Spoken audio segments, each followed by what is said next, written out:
ازواج کے علاوہ اولاد کے لیے بھی ہمیں قرآن و سنت میں دعائیں سکھائی گئی ہیں اور ان کا بھی اہتمام کرنا چاہیے. انسان اپنی زندگی میں اپنی بہترین کمائی اپنی اولاد ہی کو سمجھتا ہے، اور انسان اپنی زندگی کا بہترین سرمایہ اپنی اولاد پر خرچ کرتا ہے، اور اپنے بعد بھی ان کے لیے ہر طرح کی راحتیں اور نعمتیں چھوڑ کر جانا چاہتا ہے.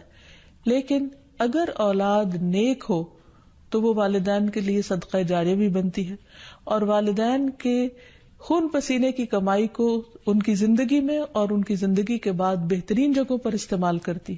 لیکن اگر اولاد بگڑی ہوئی ہو تو زندگی میں بھی انسان کے لیے اذیت اور عذاب ہے، اور بعد میں بھی اس کے مال کو ضائع کرنے والی ہوتی ہے اور اس کے لیے بدنامی کا سبب بنتی ہے.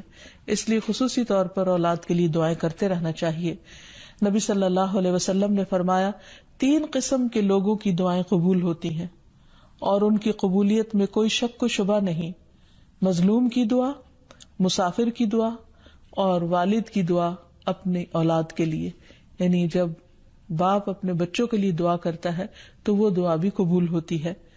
اسی طرح نبی صلی اللہ علیہ وسلم نے اس بات سے بھی منع کیا کہ کوئی اپنی اولاد کے خلاف دعا کرے یا اس کو بد دعا دے، کیونکہ وہ بھی قبول ہو جاتی ہے اور پھر انسان کے لیے پریشانی کا باعث بنتی ہے.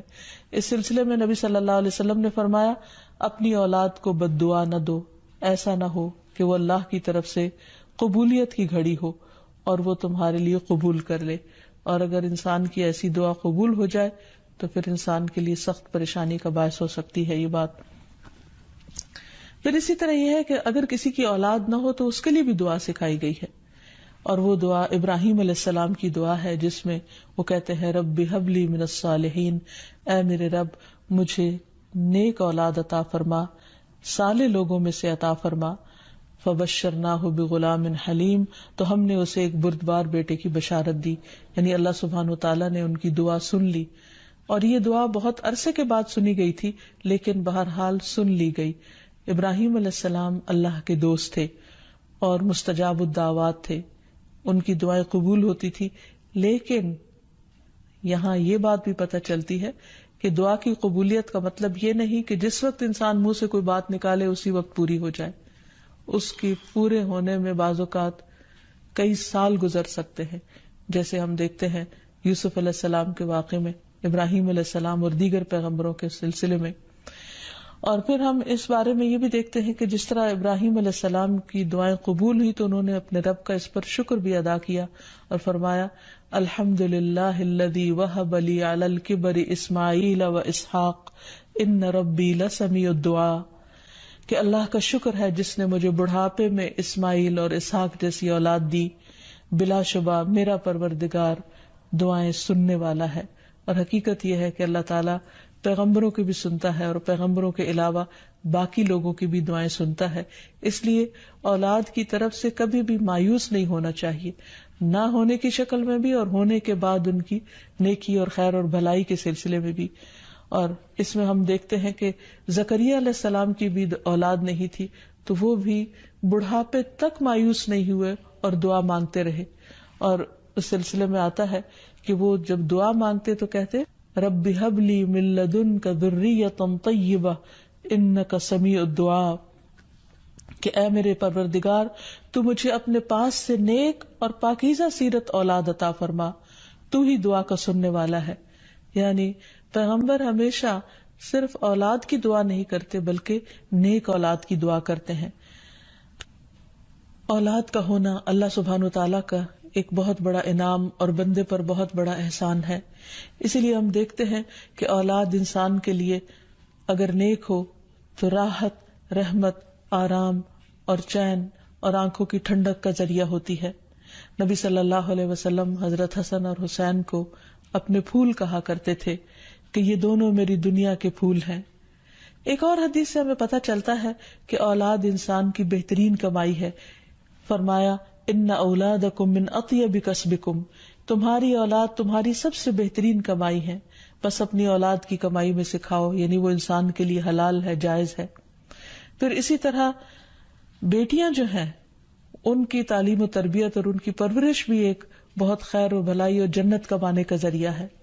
لیکن اس کے ساتھ ساتھ یہ بھی یاد رکھنا چاہیے کہ اولاد ایک رسپانسبلٹی بھی ہے، ان کے بارے میں سوال بھی کیا جائے گا کہ ان کی تربیت کس طرح کی. پھر خصوصی طور پر اسے ماں کی ذمہ داری قرار دیا گیا، اگرچہ ماں اور باپ دونوں ذمہ دار ہیں، لیکن عورت سے اس کے گھر والوں یعنی اس کے بچوں کے بارے میں اس سے سوال ہوگا کہ اس نے ان کی تربیت کیسے کی. تو اس لیے ہم سب پر لازم ہے کہ ہم اپنے بچوں کی دینی اور دنیاوی دونوں طرح سے بہترین تربیت کرنے کی کوشش کریں. تو آخر میں ہم دیکھتے ہیں کہ جو دعائیں ہمیں خاص طور پر اولاد کے لیے مانگنی چاہیے وہ ان کی نیکی، تقوی اور اصلاح کی ہیں، پیدائش سے پہلے بھی اور بعد میں بھی. پیدائش سے پہلے رب ہب لی من الصالحین، کہ اے رب مجھے صالح اولاد عطا کر. رب ہب لی من لدنک ذریۃ طیبہ انک سمیع الدعاء، اے میرے پروردگار مجھے اپنی طرف سے نیک اور پاکیزہ اولاد عطا فرما، بے شک تو ہی دعا کا سننے والا ہے. پھر اسی طرح اولاد کو شیطان سے محفوظ رکھنے کی دعا بھی کرنی چاہیے، جس طرح حضرت مریم کی والدہ نے ان کی پیدائش سے پہلے دعا کی. پھر اسی طرح اپنی اولاد کو شیطان مردود سے بچانے کی بھی دعا کرنی چاہیے، جیسے حضرت مریم علیہ السلام کی والدہ نے ان کی پیدائش کے وقت یہ دعا مانگی تھی، وَإِنِّي أُعِيذُهَا بِكَ وَذُرِّيَّتَهَا مِنَ الشَّيْطَانِ الرَّجِيمِ، اور بے شک میں اس کو اور اس کی اولاد کو شیطان مردود سے تیری پناہ میں دیتی ہوں. پھر اسی طرح ایسی اولاد مانگنی چاہیے کہ جو انسان کے لیگیسی کو آگے لے کر چل سکے اور اس کے علمی ورثے کو سنبھالنے والی ہو، جیسے زکریا علیہ السلام نے دعا کی تھی. پھر اسی طرح اولاد کے اللہ تعالیٰ کے راستے میں قبول ہونے کی بھی دعا کرنی چاہیے، جیسے حضرت مریم کی والدہ نے ان کے لیے دعا کی تھی کہ ربی انی نذرت لک ما فی بطنی محررا فتقبل منی، کہ اے میرے رب بے شک میں نے تیرے لیے اس کی نظر مانی ہے جو میرے پیٹ میں ہے کہ میں آزاد چھوڑ دوں گی، سو مجھ سے قبول فرما، بے شک تو سب کچھ سننے سب کچھ جاننے والا ہے.